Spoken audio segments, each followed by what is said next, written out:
बच्चों, आज हम 5वीं अभिक्रिया शुरू करने जा रहे हैं। उपचयन एवं अपचयन।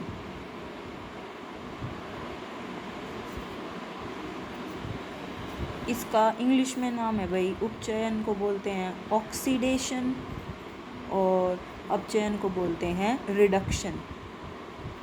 ऑक्सीडेशन नाम से पता चल रहा होगा ऑक्सीजन का इसमें कुछ आदान प्रदान या कुछ जुड़ना या घटना हो सकता है। ऑक्सीडेशन का मतलब ऑक्सीजन से रिलेटेड है।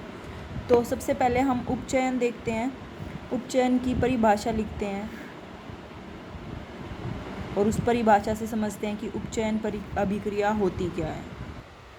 तो देखिए यहाँ पे इसकी परिभाषा उपचयन की क्या लिखी हमने। किसी पदार्थ में ऑक्सीजन की वृद्धि अथवा हाइड्रोजन की कमी होना होता है, अथवा दोनों भी हो सकते हैं, यानी ऑक्सीजन बढ़ भी सकता है और हाइड्रोजन की कमी भी हो सकती है किसी पदार्थ में, या फिर इन दोनों में से कोई एक भी हो सकता है। यानी अगर किसी पदार्थ में सिर्फ ऑक्सीजन की वृद्धि हो रही है और वहाँ हाइड्रोजन की कमी नहीं भी हो रही है तो भी वो उपचयन कहलाएगा।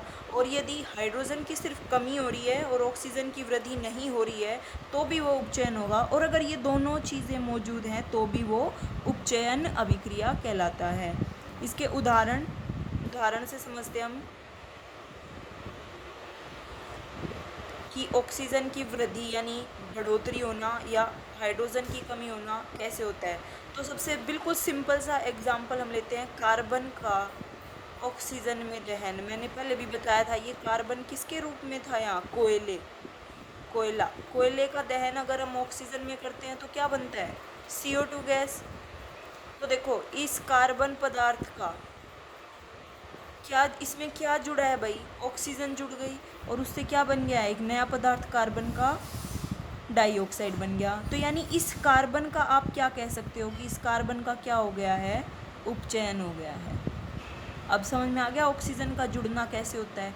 एक रिएक्शन और देखते हैं हम, एक उदाहरण और, जिसमें हम हाइड्रोजन का ह्रास देखते हैं। ह्रास मतलब कमी होता है, ऊपर लिख रखा है ना कमी, इसको एक वर्ड और भी बोलते हैं ह्रास मतलब भी क्या होता है, कमी। तो एक एग्जांपल से और देखते हैं। देखो H2S गैस में अगर हम ब्रोमीन गैस मिला दें तो इससे बनता है भाई HBr और सल्फर। तो अब आप एक चीज़ देखना, H2S में से क्या निकल गया, ये देखो सल्फर बन गया क्या, इसमें से ये हाइड्रोजन निकल गई है क्या। तो यानी कि H2S का भी यहाँ पर भी क्या हुआ है भाई, उपचयन। देखो यहाँ ऑक्सीजन का कुछ जुड़ना तुड़ना नहीं हो रहा ना, सिर्फ हाइड्रोजन की कमी आ रही है। तो ये एक एग्जाम्पल था जिसमें ऑक्सीजन जुड़ रहा था, और एक ये उदाहरण है जिसमें हाइड्रोजन की कमी आ रही थी। यानी ये दोनों उदाहरण किसके हैं भाई, उपचयन के। और एक चीज़ और भी बताई थी कि अगर दोनों भी हो सकते हैं तो उसका भी एक उदाहरण हम देख लेते हैं जिसमें दोनों चीज़ें हो रही हों, ऑक्सीजन का जुड़ना भी और हाइड्रोजन का कमी भी। देखो CH4 मीथेन गैस को भी अगर ऑक्सीजन में दहन करवाया जाता है तो इससे भी क्या बनेगा भाई, CO2 और पानी बनेगा, जल, वाटर। तो अब आप एक बार इस रिएक्शन में ये देखो, CH4 में हाइड्रोजन है भाई, ये इस CH4 से क्या बन गया, देखो यहाँ से जो दो H2 थे या H4 कह सकते हो आप, H4 निकल गया ना, यहाँ से हाइड्रोजन निकल गया और उस कार्बन के साथ क्या आ गया, अब ऑक्सीजन आ गया। यानी इस कार्बन में ऑक्सीजन का तो क्या हो गया है, वृद्धि, और हाइड्रोजन की क्या हो गई है, कमी। तो इस मीथेन का आप क्या कह सकते हो, यहाँ पे क्या हुआ है भाई, उपचयन हुआ है। तो ये एक उदाहरण हो गया जिसमें दोनों हो रहे हैं, हाइड्रोजन की कमी भी हो रही है और ऑक्सीजन की वृद्धि भी हो रही है। समझ में आ गया। अब हम चलते हैं अपचयन पे।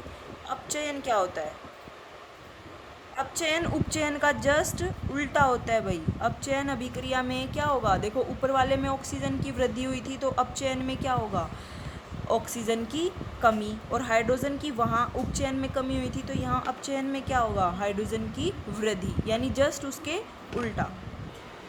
देखो मैंने इसमें परिभाषा लिख दी, किसी पदार्थ में हाइड्रोजन की बढ़ोतरी, वृद्धि या ऑक्सीजन की कमी या दोनों अथवा दोनों हो, मतलब हाइड्रोजन की वृद्धि भी हो रही हो और ऑक्सीजन की कमी भी हो रही हो, जस्ट उसके उल्टा है भाई ये वाली। तो अब इसके फटाफट इसके एग्जांपल भी देख लेते हैं। देखो सबसे पहले हम हाइड्रोजन की कमी का हाइड्रोजन की वृद्धि का एक एग्जांपल पढ़ते हैं। H2S गैस में अगर हम क्लोरीन मिला दें, ऊपर देखो H2S गैस में ब्रोमीन भी मिली थी, H2S गैस में अगर क्लोरीन मिलती है तो क्या बनता है, 2HCl प्लस सल्फर। बस यहाँ Br की जगह क्या आ जाएगा, Cl आ जाएगा। तो अब की बार हम किस में देखते हैं, अगर मैं इस H2S की बात करूँ तो इस देखो H2S में तो हाइड्रोजन क्या हो रही है, हट रही है, कमी हो रही है, यानी इसका तो ऊपर की तरह क्या हो रहा है, उपचयन हो रहा है। लेकिन अगर मैं इस क्लोरीन की बात करूँ, इस क्लोरीन में ये हाइड्रोजन मिल के क्या बना रहा है भाई, HCl बना रहा है, यानी इस क्लोरीन में हाइड्रोजन की क्या हो गई, वृद्धि हो गई है। तो इस क्लोरीन का आप क्या कह सकते हो, अपचयन हो गया है। ठीक है, दूसरा एग्जाम्पल जिसमें हम ऑक्सीजन की कमी दिखाते हैं। देखो कॉपर का ऑक्साइड में अगर मैंने H2 गैस डाल दी तो कॉपर प्लस में H2O बनता है। अब देखो ये कॉपर के अंदर से ऑक्सीजन क्या हो गया भाई, हट गया ना, कमी हो गई ऑक्सीजन की, यानी CuO का क्या हो रहा है यहाँ पे, अपचयन हो रहा है। और ये मोस्ट इम्पोर्टेंट रिएक्शन है, पेपर में बहुत बार पूछी जाती है भाई ये।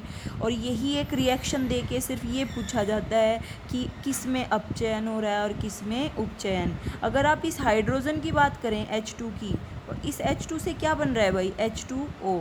इस हाइड्रोजन में ऑक्सीजन की क्या हो रही है, कमी हो रही है कि वृद्धि हो रही है, बताओ। इस हाइड्रोजन में ऑक्सीजन आके जुड़ रहा है कि कम हो रहा है, यहाँ पे ऑक्सीजन जुड़ रहा है, यानी इस H2 का हम क्या कह सकते हैं, यहाँ पे उपचयन हो रहा है। अगर ऑक्सीजन की वृद्धि होगी तो क्या होती थी वो ऊपर वाली रिएक्शन, उपचयन।